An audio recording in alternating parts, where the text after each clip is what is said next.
Hello and welcome back to Simply Solo Playthroughs at Solo Board Games on YouTube and other fun places.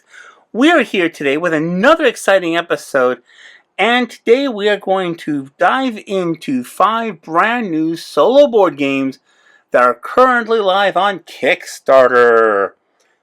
This will be part 2. If you've been following the channel, you know I love sharing my solo playthroughs with y'all. Well, today's a bit different. Instead of full playthroughs, we're going to get the inside scoop on 5 incredible games that you can actually back right now on Kickstarter. We've got everything from elegant European strategy games, not a Euro game, to sci-fi adventures, dungeon crawls, and even good old football time in Tennessee. So grab your favorite gaming beverage, settle in, and let's explore these fantastic new games together. And trust me, your wish list might get a little bit longer. But before I start, I want to apologize for butchering any names. And you're going to see why really quick.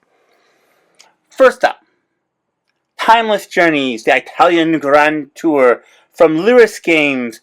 And folks, this one I really like because it kind of hits home for me, as I did a good chunk of this tour in my 20s. Not that I was alive in the 18th and 19th century. Just saying. Next up, Star Smugglers from Nuka Zombie. And here's the kicker. This is a great sci-fi adventure for only $13 on the all-in tier. That's right, 13 smackers for a complete game experience, plus the print and play happiness. Yes, it's a print and play, and I do love print and play games. Star Smugglers is a lightweight, roll and write game where you're captaining a ship, trading across dangerous solar systems, slipping contraband past patrols. Think of it as your own personal space opera, where every decision could make you rich or get you killed, one of the two. You're exploring new planets, upgrading your vessel, and constantly trying to outwit raiders, patrols, and other smugglers. What I like about this game is it seems to capture that one more run feeling. You load up your cargo hold, set course for distant destinations, and then the real fun begins. Maybe you'll rob a neutral caravan for some quick cash, stake a profitable deal with some fellow smugglers, or find yourself in tense standoff with system patrols. The streamlined combat system keeps things moving while still delivering genuine tension, which is always a good thing. And of course, as a print and play game, it is perfect for solo gaming. You can literally print it tonight and be smuggling contraband across the galaxy by tomorrow. The roll and write mechanics mean setup is minimal. I do appreciate that. But the decision space is huge. Every journey feels like a daring heist in the void. And at $13, it's a steal. Let me tell you, I can make you a deal for $13. The designer has really nailed the sci-fi smuggler fantasy for those of us growing up who dreamt of being Han Solo. And that scratches that itch perfectly. Plus, being print and play, you can customize it, laminate it, make it how you want it, which is always very nice. Now, from the outreaches of space, we come back to Earth, and we find the gridiron with Football U! Like that? I do. From Scorelander Games, go Rocky Top! Yeah, Rocky Top. UT volunteers, go, go, go. Had to throw that in there for my volunteers. But seriously, after looking at 2 soccer games recently, it's a great dive into some American football action. Football U lets you take control of an up-and-coming, horrible college football program, like Alabama, and build it into the powerhouse over multiple seasons. This isn't just about play calling. You're the head coach. You manage every aspect of the program. You're hiring assistant coaches, recruiting blue chip high school prospects, building team chemistry, and then you watch it all come along on game day. The structure is brilliant. During the off-season, time is your resource. You're spending weeks on recruiting, upgrading, and accumulating game plan tokens. The recruiting system is particularly clever. You draft player cards from the central board, and then you recruit players. With matching playstyle icons, you get team chemistry, cards that are powerful one-time effects. It really captures the feeling of building a cohesive unit. When game time arrives, each player on your roster produces dice for the actual game. Better players gives you better dice. Naturally, your offensive dice can store touchdowns or field goals, and defensive dice cancels out your opponent's offense. Each season you play 3 games, and wins move you up the national rankings, with wins becoming more valuable each season. I wonder if you could move this into a 9 games in one season. I don't know. I don't know enough about the game. That would be really cool, though. After 3 seasons, or maybe 1 year with 9 games, that'd be really cool. Whoever has climbed the highest in national rankings, unlike a certain Crimson Tide, it perfectly captures that multi-year dynasty-building aspect that makes football so compelling. Rocky Top. Good old Rocky Top. I'll end that there. Yeah. Okay. Yeah. Okay, back to space. Now we're heading into some seriously cool sci-fi territory with SCUM, an Eclipse Phase Board Game from Davis & Colin. Moose with a Cup Creative. I like that name. If you're familiar with Eclipse Phase RPG, you know we're in for some mind-bending transhumanist action. SCUM is a co-op competitive game where you're fighting to defend your habitat from the mysterious threat bent on its destruction. But this isn't your typical space combat game.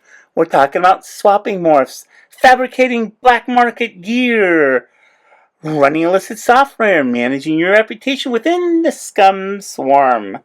The Eclipse Phase universe is all about consciousness transfer, body swapping, and the social implications of post-human technology.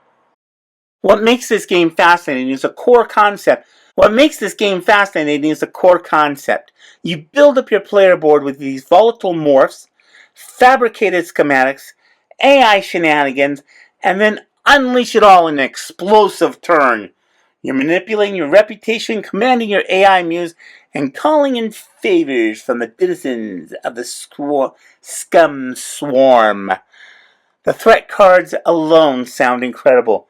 We're talking things like Mass Basilic Hack and Porcule Breakup Crisis. Only in Eclipse Phase would relationship dramas be an existential threat to your space habitat.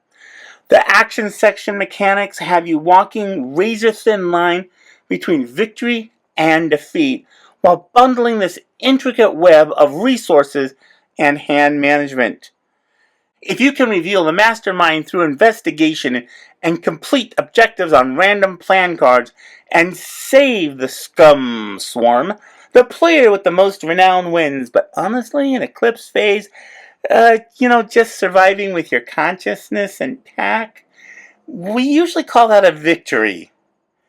This is a hard, difficult sci-fi at its most thought-provoking. Finally, again, we go from outer space down to the deep underground with Ruinborn Dungeons of Cabora from Tessa Rossa Games. And this game is crushing it. They have very easily met their goals, and that gets some attention. Ruinborn is a dungeon crawler that gives you 3 different ways to play: competitive, co-op, and solo. As you explore the dungeons of Cabora, you're battling creatures and bosses, uncovering treasures, completing quests, and using spell cards. I cast Fireball! And shape the game in various ways. It's got the classic dungeon crawling feel, but with modern design sensibilities. The game runs in 3 stages, and here's where it gets interesting. You're using threat trackers to monitor each stage's threat level. The threat starts low but increases when you encounter creatures or when the round ends. Each stage has specific threats, and when the threat level hits a certain point, bad things happen. So you need to stay active until the stage ends. It creates this mounting tension that keeps you pushing forward even when things get dangerous. I cast Puffy Cloud. Oh, that probably wasn't the spell I wanted, was it? What's impressive about this production is the sheer scope. We're talking 3 bosses, 8 characters, 11 miniatures, 189 modular hex tiles, and over 600 cards. Terra Rossa Games has been working on this since 2020, they said, and it shows. It looks like some serious polish and some serious depth. The modular hex tiles means every dungeon layout is different, and you're keeping the replayability high. The game ends when you defeat the final stage boss, and when a threat level maxes out, and trust me, in a good dungeon crawler, you're never quite sure which way it's going to go.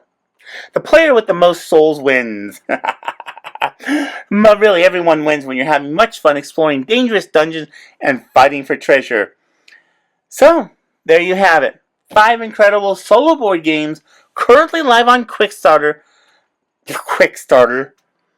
that are definitely worth your attention. From a cultural journey of timeless journeys to the space-faring adventures of Star Smugglers, the dynasty-building of Rocky Top, Home Sweet Football U, the transhumanist intrigue of SCUM, and the dungeon delving of Ruinborn, there's something for everyone and every type of gamer. So I want to thank each of you for watching and supporting Simply Solo playthroughs at Solo Board Games on YouTube. Your engagement means the world to me, and what keeps me excited about discovering and sharing these amazing games with you. If you have enjoyed this overview, please make sure you hit the like and subscribe button. If you haven't already, it really helps the channel grow, and I would so appreciate it. And so reach out to more solo gaming enthusiasts like yourself. You can find me in the contact information below, and I'd really love to hear you. So thank you for coming, and I hope that you have a fantastic day.